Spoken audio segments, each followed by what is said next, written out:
بسم اللہ الرحمن الرحیم۔ میرے مقالے کا عنوان ہے حضرت محدث اعظمی فقہی بصیرت کے حوالے سے۔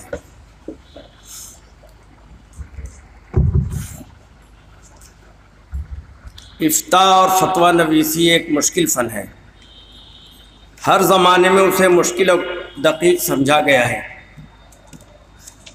فقہ کی لاتعداد جزیات کا استحضار اور متماثل جزیات میں سے ہر ایک کو الگ الگ چھانٹ کر ان کے متعلق حکم کو معلوم کرنا آسان نہیں، یہ بے حد عمیق اور وسیع مطالعے کو چاہتا ہے۔ اس حیثیت سے جب ہم حضرت محدث اعظمی علیہ الرحمہ کی شخصیت کا جائزہ لیتے ہیں تو حیرت انگیز صلاحیت کا اظہار ہوتا ہے، ایسی صلاحیت جس پر وقت کی موقر اور قابل احترام عظیم شخصیات و اداروں نے بھرپور اعتماد کیا۔ یہاں چند مثالوں کے ذریعے اس کے مبرہن کیا جا رہا ہے۔ سیمائی ترجمان الاسلام بنادر شمارہ 13 میں مولانا اسیر ادریوی صاحب لکھتے ہیں 1945 عیسوی میں جمعیت علماء ہند کا کل ہند سالانہ اجلاس سہارنپور میں ہوا۔ اس میں دوسرے مسائل کے ساتھ امارت شریعہ کا نظام قائم کرنے کا مسئلہ درپیش ہوا۔ ورکنگ کمیٹی اس مسئلے پر متفق ہو گئی، مگر علماء سہارنپور کو دلائل کی بنیاد پر اس سے اختلاف تھا، اور یہ اختلاف تحریری طور پر ورکنگ کمیٹی کے سامنے پیش بھی کر دیا گیا۔ ارکان عاملہ میں برہمی پیدا ہو گئی۔ علماء سہارنپور اور مجلس عاملہ دونوں کو اپنے اپنے نقطہ نظر پر اصرار تھا اور محض آرائی کی شکل اختیار کرتا جا رہا تھا۔ جلسے کی صدارت دنیا اسلام کی ایک مقتدر شخصیت انجام دے رہی تھی، وہ شیخ الاسلام حضرت مولانا سید حسین احمد مدنی رحمۃ اللہ علیہ کی ذات گرامی تھی۔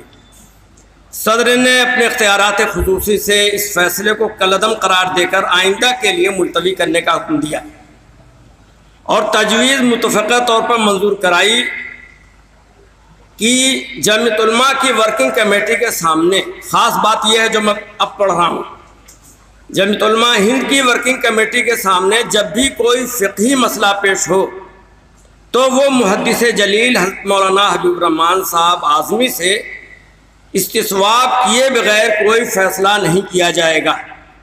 یہ تجویز پوری مجلس عاملہ نے متفقہ طور پر منظور کی، جبکہ مولانا اعظمی اجلاس میں موجود بھی نہیں تھے۔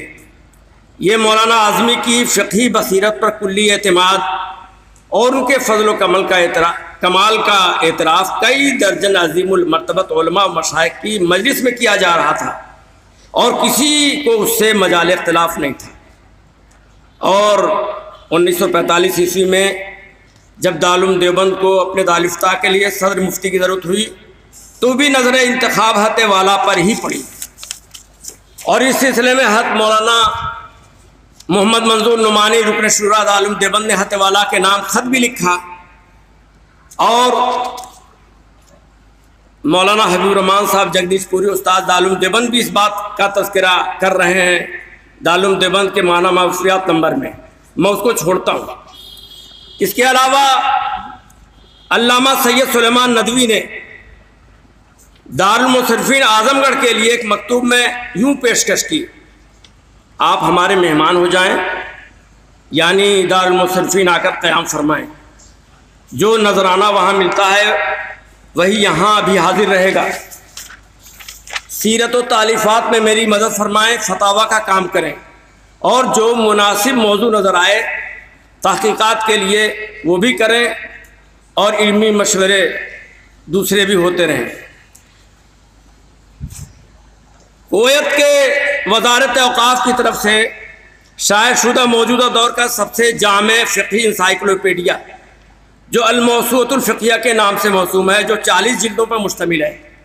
احقر کو بھی اس سے دلچسپی ہے کیونکہ احقر نے بھی ایک جلد کے ترجمے کا کام وہاں والوں کے اصرار پر کیا تھا، اگرچہ عدم الفرصتی کی وجہ سے مقام مکمل نہیں کر پایا اور معذرت کرنی پڑی، مگر کچھ حصہ میرا بھی ہے ترجمے میں الحمدللہ۔ تو الموسوعۃ الفقیہ کے نام سے جو موسوم ہے، اس کی ترتیب کے وقت ایڈیٹوریل بورڈ میں ممبر کی حیثیت سے حضرت محدث اعظمی کو بار بار دعوت دی گئی۔ اس کی جمع و ترتیب کے نگراں مشہور فقی شیخ مصطفیٰ زرقا تھے۔ یہ دعوت انہی کی طرف سے بار بار آتی رہی اور کویت تشریف آوری کی گزارش کی جاتی رہی۔ محدث اعظمی علیہ الرحمٰن نے ارادہ بھی کر لیا تھا، مگر آزار و مصروفیات کے باعث پہلے تو یہ سفر مؤخر ہوا، پھر منسوخ ہو گیا۔ یہ 1970 کی بات ہے۔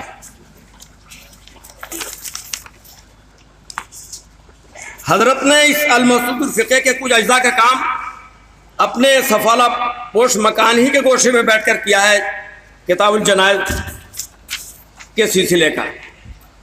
اسی طریقے سے رؤیت ہلال کے سلسلے میں مجلس تحقیقات شریعہ لکھنؤ نے ایک فیصلہ دیا جو چھپا، اس میں بھی مجلس نے یہ فیصلہ کیا کہ ریڈیو کا غیر مسلم ملازم بھی اگر کسی ذمہ دار ہلال کمیٹی یا جماعت علماء یا قاضی شریعت بتصریح نام کے فیصلے کا اعلان کرے تو یہ خبر بھی قابل تسلیم ہوگی اور صوم و افطار صوم کا حکم درست ہوگا۔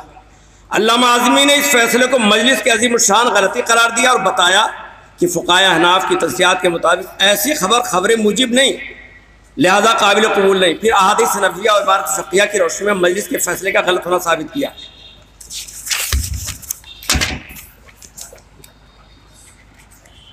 ایک اور بات، اسلامی پسند اللہ میں باب کفو حضرت محدث اعظمی کا وہ مضمون ہے جس میں فتاوی دارالعلوم دیوبند جلد ہفتم میں حضرت مولانا مفتی عزیز الرحمان صاحب کے بہت سے ایسے فتاوی کا مدلل و مفصل رد و ابطال ہے، جس میں کہا گیا ہے کہ اگر کوئی بالغہ جو نسباً صدیقی یا فاروقی ہو اور وہ کسی نعمانی یا افغانی یا قدوائی یا کمبو سے نکاح کر لے تو اس کا نکاح باطل ہے۔ حضرت والا نے ہند و پاک کے نام نہاد نسب ناموں میں جو جعل سازی پائی جاتی ہے اور انساب کا جو انقطاع ہے اس پر تحقیقی کلام فرمایا۔ ایک جگہ لکھتے ہیں، حیرت ہے ایک آدمی جھوٹ بول کر اپنے کو صدیقی کہلائے وہ شریف ہو گیا، اور دوسرا جھوٹ سے پرہیز کر کے یہ کہے میں پشتہا پشت سے مسلمان ہوں، مجھے نہیں معلوم میرے باپ دادا عرب سے آئے تھے یا یہی مسلمان ہوئے، تو وہ شرافت سے گر گیا۔ وہ صدیقیت کا باطل دعویٰ کرنے والے کا کفو نہیں ہو سکتا۔ آگے لکھتے ہیں، لہٰذا مسلم پرسن اللہ کا جائزہ لینے والے محقق علماء مسئلہ کفاءت پر قرآن و حدیث و فقہ کی روشنی میں اثر غور کریں، اثر نو غور کریں اور ان غلطیوں کی اصلاح کریں جو ہمارے ہندوستانی فقیہوں نے پھیلا رکھی ہیں۔